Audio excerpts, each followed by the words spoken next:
पहले अपने शिव गुरु के चरणों में प्रणाम करती हूँ, मैया पार्वती के चरणों में प्रणाम करती हूँ, लीलम दीदी हरेंद्र भैया के चरणों में प्रणाम करती हूँ, सभी गुरु भाई गुरु बहन के चरणों में प्रणाम करती हूँ। मेरे प्रणाम को स्वीकार कीजिए। गुरु भाई गुरु बहना, एक कथा सुनाने जा रही हूँ, कृपा करके कथा को ध्यान से सुनिएगा। ध्यान से सुनने से ज्ञान मिलता है, आधी अधूरी कथा नहीं सुनना चाहिए, क्योंकि शिव गुरु का अपमान होता है। पूरा कथा सुनने से कथा के रहस्य के बारे में पता चलता है और ज्ञान भी मिलता है। कथा में क्या बताया गया है, क्या समझाया गया, उसका ज्ञान मिलता है।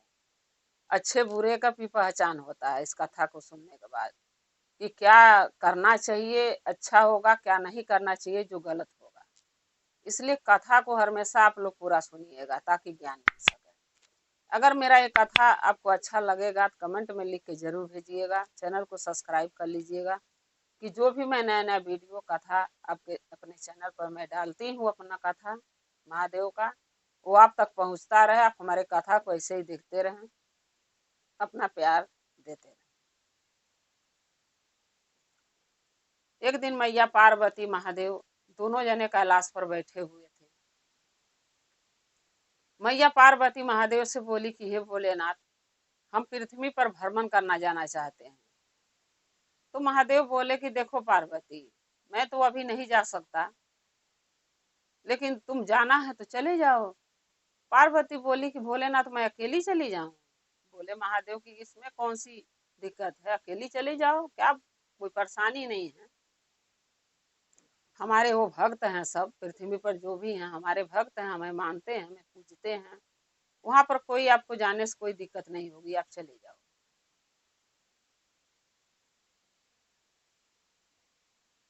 पार्वती बोली कि नहीं, मैं आपके साथ चलूंगी। महादेव बोले नहीं पार्वती, चले जाओ, अभी थोड़ा सा समय नहीं हमारे पास, टाइम, चले जाओ, जब आगे फिर कभी चलेंगे तो साथ में चलेंगे। मैया पार्वती चली आई अकेली पृथ्वी पर भ्रमण के लिए। मैया पार्वती मार्केट में चली गई, जहाँ बाजार लगता है, कपड़ा लगता है, सब कुछ बिकता है। सोची कि मार्केट में चल के देखते हैं कि क्या बिक रहा, क्या हो रहा है। जब मार्केट में गई तो एक दुकान पे गई, साड़ी की दुकान पे जाके बाहर रोड पर खड़ी हो गई, क्योंकि रूप भेष बदल के गई थी। उस दुकान में एक लेडीज आई साड़ी लेने। तो जो लेडीज थी गरीब थी, ज्यादा पैसे वाली नहीं थी। जो दुकानदार था उसको साड़ी दिखाने लगा, 2000 की, 3000 की, 1000 की। तब वो लेडीज बोली दुकानदार से कि भैया हमारे पास इतना पैसा नहीं है, आप मेरे सस्ती साड़ी दिखा दो। तो दुकानदार पूछा कितनी सस्ती साड़ी चाहिए तुम्हें? बोली कि 100-150 तक की दिखा दो। दुकानदार बोला ठीक है। दुकानदार 100-150 की साड़ी दिखाया। वो लेडी 2 साड़ी खरीदी और चली गई। फिर मैया पार्वती क्या देख रही है, उसी दुकान में एक और लेडीज आई। दुकानदार ने सोचा कि चलो ये भी लेडीज हो सके सस्ती साड़ी ले, उसको भी सस्ती साड़ी दुकानदार ने दिखाने लगा। तब वो लेडीज बोलती है कि नहीं, हमें सस्ती साड़ी नहीं, हमें महंगी साड़ी दिखाओ, सस्ती साड़ी मैं नहीं लूंगी, कोई मेरे पास पैसे की कमी है कि मैं सस्ती साड़ी लूं? दुकानदार पूछा कितनी तक की साड़ी आप लोगी, कितना रेंज के दिखा दो? बोली कि 4000, 5000, 10,000 तक की साड़ी दिखा दो। दुकानदार दिखाया, वो भी लेडी 2 साड़ी महंगी महंगी ली, 10,000 की साड़ी लेके चली गई। मैया पार्वती ये बात देख के बहुत दुखी हुई। सोचने लगी कि भोलेनाथ कैसा इंसान बनाए हैं, कोई गरीब कोई अमीर। एक देख रही हूँ कि साड़ी सस्ती मांग रही है क्योंकि उसके पास पैसे नहीं है, और एक आई है तो उसके पास पैसे की इतना अहंकार है कि कह रही है मुझे महंगी साड़ी दिखाओ, सस्ती साड़ी नहीं चाहिए। फिर मैया पार्वती सोचने लगी कि इसका प्रश्न का उत्तर तो महादेव दे सकते हैं। जा रही भोलेनाथ से पूछूंगी कि ये दुनिया आप कैसे बनाए हैं, कोई गरीब है तो उसके पास इतना गरीब है पैसे ही नहीं है, और किसी को आप धन देते हैं तो इतना देते हैं, वो महंगी से महंगी, कीमती से कीमती सामान ले लेता है। जब मैया पार्वती फिर कैलाश चली गई लौट के, तो भोलेनाथ पूछे कि क्या हुआ पार्वती, बहुत जल्दी चली आई भ्रमण करके धरती पृथ्वी से? तो मैया पार्वती बोल रही है कि हे भोलेनाथ, मैं जानबूझ के चली आई। महादेव बोले क्यों? तब मैया पार्वती बोली भोलेनाथ से कि हे महादेव, ये बताइए, किसी को अमीर बना दिए हैं, इतना अमीर कि उसके धन पर धन देते जा रहे हैं, और किसी को इतना गरीब बना दिए हैं जो उसके पास कुछ भी नहीं है। तब महादेव बोले कि क्या हुआ? पार्वती बोली कि माता पार्वती बोली कि मैं पृथ्वी पर भ्रमण करने गई थी, दुकान पर नजर पड़ा, मैं वहां चली गई साड़ी की दुकान पे। वहां देखी एक लेडीज आई तो खूब सस्ती साड़ी मांगी, 100-150 की खरीदी, और एक आई तो महंगी से महंगी साड़ी मांगी, तो महंगी साड़ी खरीद के ले गई। आप ऐसे क्यों लोगों के बनाए हैं? ये तो आप सबको एक जैसे बना देते ताकि सभी अमीर होते, सभी को कोई चीज की दिक्कत ना होती। तब महादेव बोले कि पार्वती, ये अपने अपने कर्मों का अनुसार धन मिलता है। जो व्यक्ति जिस जन्म में जैसा कर्म किया होगा उसी के हिसाब से उसको धन मिलता है। और तुम सोचती हो कि सबको बराबर कर दूं, कैसे कर दूं? कोई भक्ति कर रहा, कोई पूजा पाठ कर रहा है, और कोई दिन भर खाली चोरी चमारी कर रहा, बेईमानी शैतानी कर रहा है, गाली गलौज कर रहा है, अच्छा कर्म नहीं कर रहा, दान पुण्य नहीं कर रहा, पूजा पाठ नहीं कर रहा है, तो कैसे सबके एक जैसे बना दूं? तो पार्वती बोली क्यों नहीं हो सकते एक जैसे, क्यों नहीं बना सकते? महादेव बोले पार्वती ये बताओ, कोई इंसान खेत में काटने गया तो 10 बोझा काटा गेहूं, कोई काटने गया तो 5 बोझा काटा, तो दोनों के बराबर मजूरी तो नहीं मिलेगा ना। जितना जो काटेगा मेहनत करेगा उतना उसको मजूरी मिलेगा, जो कम मेहनत करेगा उसको कम मिलेगा। पार्वती बोली भोलेनाथ, मुझे ये सब समझ में नहीं आता, आप क्या बोल रहे हैं, मगर मैं जो कह रही हूँ वो आप मानिए। महादेव बोले पार्वती, ये तुम जो सवाल करी हो ना, इसका जवाब पृथ्वी पर ही चल के मिलेगा। सो चलो अब दोनों भ्रमण करने चलते हैं, आप भी चलो मैं भी चलूंगा। मैया पार्वती महादेव दोनों जने भ्रमण करने पृथ्वी पर आ गए। और जब पृथ्वी पर आए तो चल रहे हैं, जब पृथ्वी पर रूप बदल लिए, एक सेठ और सेठाइन के रूप धारण कर लिए। जब पृथ्वी पर आए एक आम इंसान बन के, तो देख रहे हैं कि एक औरत एक आदमी, दोनों मियाँ बीवी आपस में रोड पर खड़े होकर बतिया रहे हैं कि बताओ, धन है नहीं, पैसे है नहीं, अनाज है नहीं, क्या हम लोग खाएंगे, बच्चे क्या खाएंगे, कैसी जिंदगी कटेगी?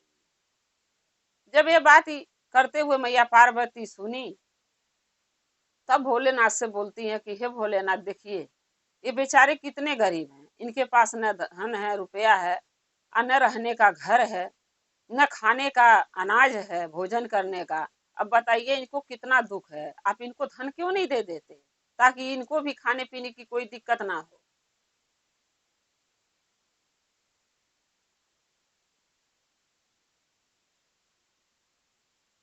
तब महादेव बोले कि पार्वती, इसके भाग में धन है नहीं, अगर मैं इसको धन दूंगा भी तो ये इसको मिलेगा नहीं, क्योंकि इसके नसीब में नहीं है। और जब नसीब में नहीं होता है तो चाहे हम कितनों किसी व्यक्ति को धन दे दें, वो पाएगा नहीं, वहां देखेगा ही नहीं, जहां धन रहेगा वहां उसकी नजर जाएगी नहीं। तो पार्वती बोली भोलेनाथ, मैं कुछ नहीं जानती हूँ, मगर इसको धन दे दीजिए। आप चाहें तो क्या नहीं कर सकते, इसको धन दे सकते, इसका घर बना सकते हैं, सब कुछ इसको दे सकते हैं, लेकिन आप देना ही नहीं चाहते हैं। महादेव बोले कि पार्वती तुम नहीं मानती हो तो लो, मैं इसको धन दे रहा हूँ, लेकिन देखना इसके भाग में नहीं है अभी। और जब तक भाग में धन नहीं होता है, चाहे हम कितनों धन दे दो, वो इंसान पाएगा नहीं। पार्वती बोली कोई बात नहीं, आप दीजिए तो धन उसको दे पहले उसको धन, आप देंगे तभी तो पता लगेगा उसको मिल रहा, उसके भाग में है कि नहीं है। महादेव बोले ठीक है। महादेव ने क्या किया कि एक पोटली सोने के असरफियों से भरी हुई, जो पति पत्नी दोनों रोड पर पृथ्वी पर बात कर रहे थे, उनके 10 डेग के आगे गिरा दिया, यानी उनके सामने 10 डेग आगे गिरा दिया कि 10 डेग और वो चलेंगे तो धन मिल जाता। गिरा दिए। फिर वो दोनों पति पत्नी क्या देख रहे हैं कि एक अंधा, दोनों आंख से अंधा इंसान, सूट बूट, अमीर आदमी है, सूट बूट पहना हुआ है, और एक अंधा इंसान डंडा लेके आ रहा है। वो दोनों पति पत्नी के आगे से ही गुजरा। तब वो उसका जो दोनों पति पत्नी थे उसका आदमी बोल रहा है कि बताओ, ये तो दोनों आंख से अंधा है, इसको तो कुछ दिख नहीं रहा है। अब बताओ, अगर इसको दिख नहीं रहा है तो इसकी जिंदगी कितनी दुख भरी है, ये कैसे जी रहा होगा। तो उसकी पत्नी कह रही है, सही कह रहे हैं आप, हम लोग तो गरीब हैं तो इतना कष्ट दुख है हम लोगों के, लेकिन ये बेचारा तो धन रह के क्या करेगा, लेकिन ये दोनों आंख से अंधा है, ये कितना दुख तकलीफ सह रहा है। तो उसका आदमी कह रहा कि चलो हम भी दोनों अंधे बन के देखते हैं कैसा लगता है, कितना दुख कितना कष्ट बेचारा, जितना उसको हो रहा होगा उतना हम लोग भी आंख मूंद के चलेंगे तो हमें भी तो उतना कष्ट होगा। तो अपने आप अनुमान लग जाएगा कि कितना कष्ट होता है अंधे लोगन के। पार्वती, अरे वो औरत बोली उसकी ठीक है। अब दोनों पति पत्नी अंधा बन के चलने लगे आंख मूंद के। जब आंख मूंद के चलने लगे तो जो महादेव धन गिराए थे पोटली में बांध के सोने का सर्फी, उसी के आगे से दोनों गुजर गए, चले गए मनो रास्ता से, लेकिन उनको धन नहीं मिला। वो अंधा भी चला गया, उसको भी धन नहीं मिला, ये दोनों मियाँ बीवी चले गए आंख मूंद के, इनको भी धन नहीं मिला। तब महादेव कह रहे भैया पार्वती से कि देखो पार्वती, मैंने बोला था इसके भाग में धन अभी है नहीं, अब मैं दूंगा भी तो उसको नहीं मिलेगा। देखो तुम्हारे कहने से मैं उसको धन तो दे दिया, लेकिन वो दोनों आंख मूंद के चले गए, धन नहीं मिला उनको, क्योंकि उनको भाग में अभी धन है नहीं। तो पार्वती बोल रही है कि हाँ महादेव तो सही लग रहा कि धन नहीं है उनके भाग में, नहीं तो दोनों आंख मूंद के थोड़ी ना जाते, देखते तो ले लेते। महादेव बोले कि चलो पार्वती आगे चलते हैं। फिर दोनों जने आगे भ्रमण के लिए चलते रह गए, चलने लगे। चलते चलते जब कुछ दूर गए तो मैया पार्वती भोलेनाथ से बोली कि हे भोलेनाथ, हमें भूख लग गई है। तो महादेव बोले पार्वती, जब हम पृथ्वी पर आए हैं तो थोड़ा भूख प्यास घाम बर्दाश्त तो करना पड़ेगा, क्योंकि पहले तो रहने के लिए घर चाहिए, तब न खाना पीना कुछ बनेगा। पार्वती बोली कि हाँ भोलेनाथ, पहले घर ढूंढिए। महादेव एक गांव में गए, घर ढूंढते ढूंढते एक घर खाली मिला, एक कमरा खाली मिला। वो मकान मालिक से बात किए, उसके कमरे में दोनों जने रहने लगे। तब मैया पार्वती भोलेनाथ से बोली कि हे महादेव, अरे अब तो जाइए कुछ बाजार से कुछ मार्केट से राशन ले आइए ताकि हम भोजन बनाएं और खाएं हम दोनों जने। तो महादेव बोले ठीक है पार्वती, हम राशन लेने जा रहे हैं, और तुम ऐसा करो कि तुम चूल्हा का इंतजाम कर लो, लक्कड़ चूल्हा का। पार्वती बोली ठीक है। फिर महादेव जब झोले में हाथ डाल रहे थे, एको रुपया नहीं। महादेव पार्वती से बोले कि ये पार्वती, मेरे तो धोकरिया में एको रुपया नहीं है, कैसे राशन लाऊंगा। पार्वती बोली भोलेनाथ, आप दुनिया को धन देते हैं, सबको धन देते हैं, सबको घर गाड़ी बंगला धन दौलत सब देते हैं आप, लेकिन अपने लिए कुछ नहीं रखते हैं आप, खाली फकीर का फकीरे रहते हैं। तब महादेव बोले कि पार्वती, हमें क्या चीज की जरूरत है, अरे हमें तो पहाड़ों पर रहना है, कैलाश पर, न घर की जरूरत ही है, न राशन पताई के भांग धतुर खाता हूँ। तब पार्वती बोली भोलेनाथ, आप भांग धतुर खा के रह सकते हैं, लेकिन मैं क्या खाऊंगी, कुछ भी कीजिए लेकिन हमें तो राशन चाहिए। महादेव बोले कोई बात नहीं, तुम्हारे लिए जो करना पड़ेगा करूंगा, लेकिन राशन लेके आऊंगा, तुम चूल्हे की इंतजाम कर लो।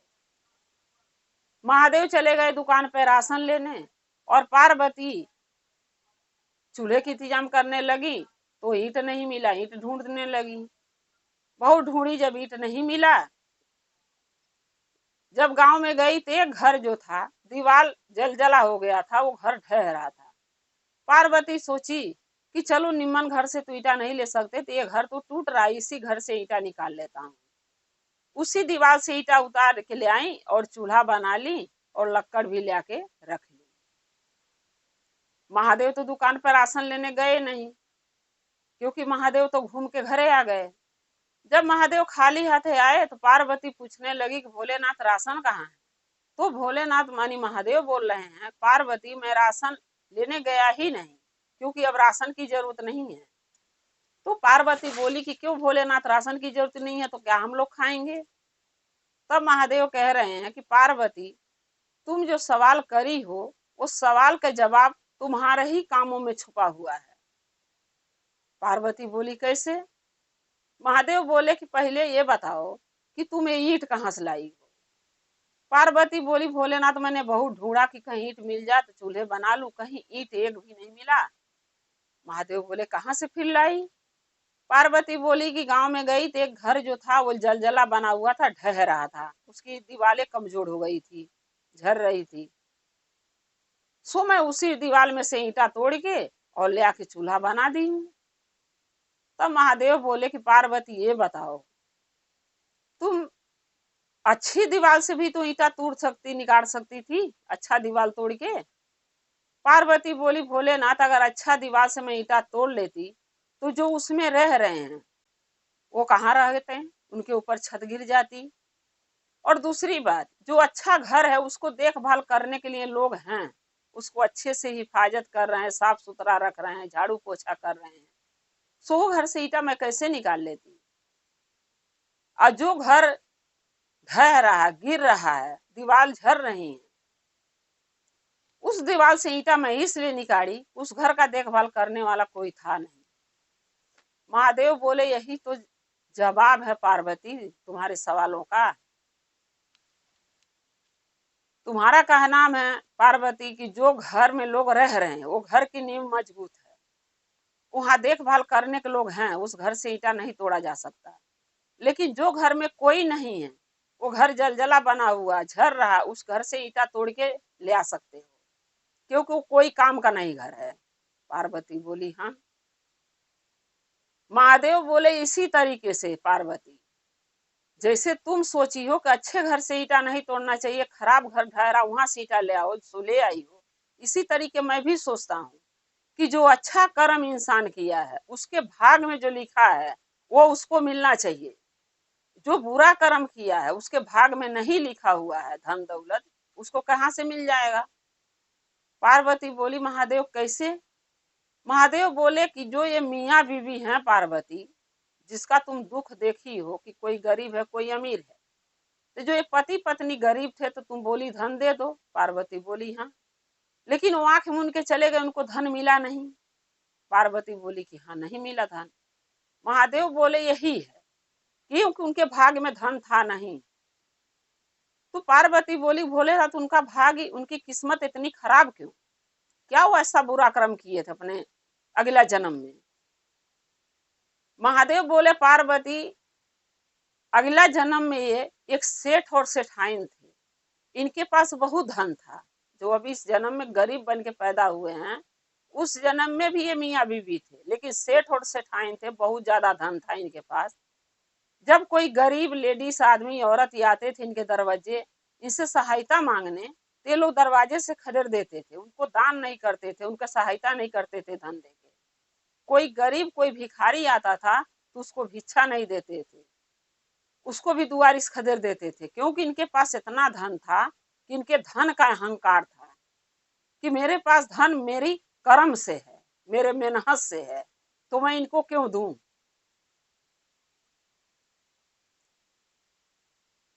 इस कारण से उस जन्म में जब ये दान पुण्य नहीं किए हैं, अच्छा कर्म नहीं किए हैं, किसी दुखियाई के दुख नहीं समझे हैं, किसी की सहायता नहीं किए हैं, कभी भजन भाव पूजा पाठ नहीं किए, क्योंकि इनके पास धन था, धन का घमंड था। सो इस जन्म में पिछले जन्म का कर्म इस जन्म में गरीब बन के भोग रहे हैं। लेकिन इस जन्म में पार्वती ये बहुत अच्छा कर्म कर रहे हैं दोनों, क्योंकि गरीब भले हैं लेकिन हमारा पूजा पाठ भक्ति करते हैं। तो पार्वती बोली तब तो इनको धन दे देना चाहिए आपको, तो महादेव बोले कि नहीं, वो भी धन इनको समय आने पर मिलेगा। अभी कुछ दिन, कुछ समय, कुछ महीना बाकी है इनको धन मिलने के लिए, अमीर होने के लिए। सो जब समय आएगा तो इनको धन मैं स्वयं दे दूंगा।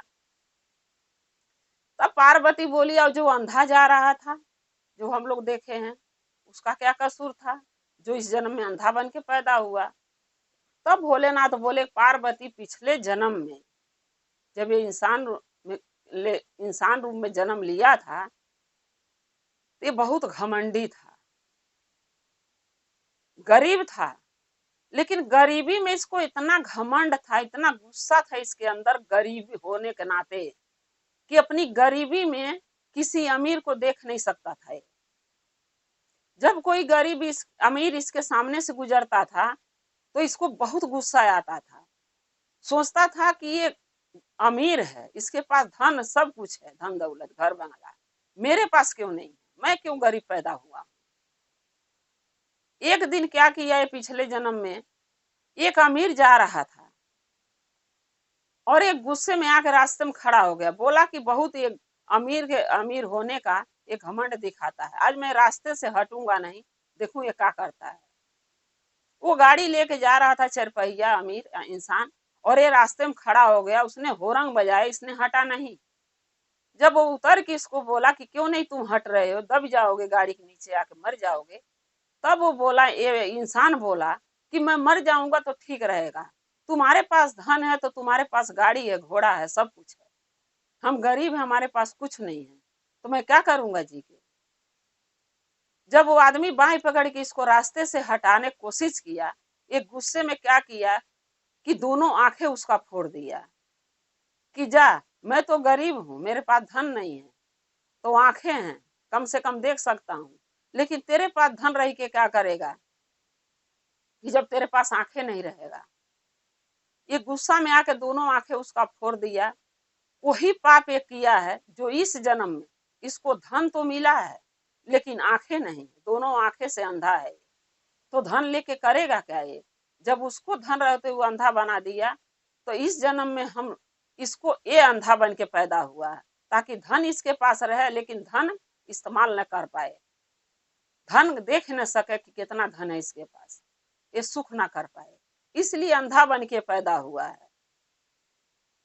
सो अपने अपने जन्म का कर्म भोग इसी दूसरे जन्म में भोगना पड़ता है।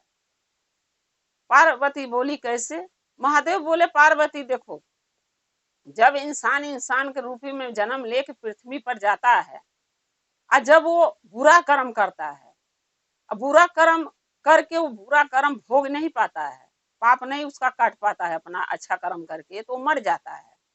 जब अगला जन्म लेता है तो उसी पाप को फिर वो दोबारा भोगता है।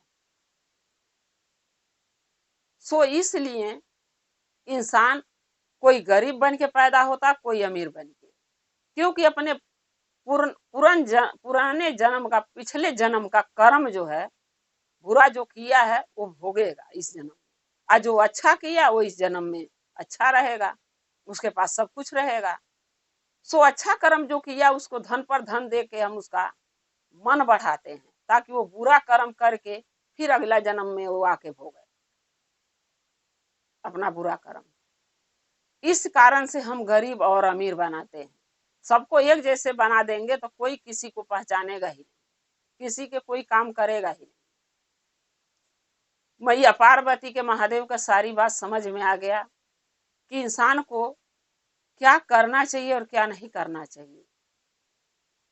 इसीलिए कहते हैं गुरु बहिना सब, जब पार्वती के माता के समझ में आ गया, महादेव समझा दिए, वही कथा हम लोग भी आप लोगों के समझाते हैं कि क्या करना चाहिए जो अच्छा कर्म का हो, अच्छा मिले, पुण्य मिले, और जो क्या नहीं करना चाहिए जो बुरा रास्ते पर जाए इंसान। गुरु भाई गुरु बहिना, अगर ये कथा मेरा आपको अच्छा लगा महादेव के, तो कमेंट में लिख के जरूर भेजिएगा, चैनल को सब्सक्राइब कर लीजिएगा। जो भी मैं नया नया कथा अपने चैनल पर डालती हूँ आप तक पहुँचता रहे, आप हमारे कथा को ऐसे ही देखते रहें, अपना प्यार अपना दुलार देते रहें। हम और आप शिव परिवार से ऐसे ही जुड़े रहें। हर हर महादेव, घर घर महादेव। महादेव की दया और कृपा सभी भक्तों पर सदा बना रहे। जय शिव गुरु।